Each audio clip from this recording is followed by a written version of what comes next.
So Meryl Streep was a bit flirty after the show, and I liked it. I thought she was attractive and bright and entertaining. It didn't occur to me to do anything about it, but I noticed. A few weeks later I bumped into her at a play which a mutual friend was in. We chatted some more, and the next day she sent me an email asking me on a date. Interesting, I thought. A date, eh? So they do happen. What should I do? Well, the first thing I noticed is that I was not in love or infatuated with her. I hadn't suddenly developed a crush. I was not preparing for her a pedestal in my heart. But I definitely liked her a lot and fancied her. And I was 27, and all my love life had consisted of was the occasional guilt-ridden one-night stand while I pined passively for someone else. At the time of meeting Meryl Streep, I was in one of the widening gaps between obsessive crushes. Isn't this exactly the sort of person I should be going out with? I thought. People go out with people they're not in love with all the time. They like each other, fancy each other, enjoy each other's company, and have a good time. Sometimes their feelings grow stronger, sometimes not. But either way, relationships like that are worth having when you're in your 20s, aren't they?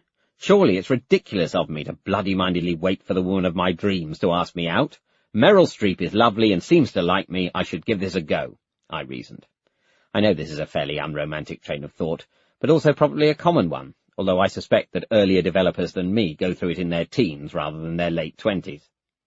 So we went out for a while, Meryl Streep and I.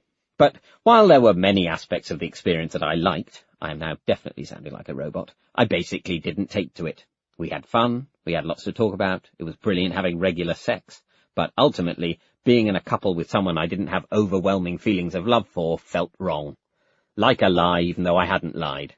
I hadn't implied I was in love, and neither had Meryl, but I wasn't comfortable with the physical closeness to someone I didn't feel sufficiently emotionally close to. I suppose that's a bit weird and repressed, and I felt terribly guilty when I had to say to her, apparently out of the blue, that the relationship wasn't working for me, and I had no satisfactory explanation of the situation other than Ellis's summary, which I felt wouldn't go down too well. But there it was. So, in early 2002, my private life was a mystery to me. I was single, and it was definitely my fault. I'd had the chance of a nice relationship, and all I'd used it for was to hurt someone lovely.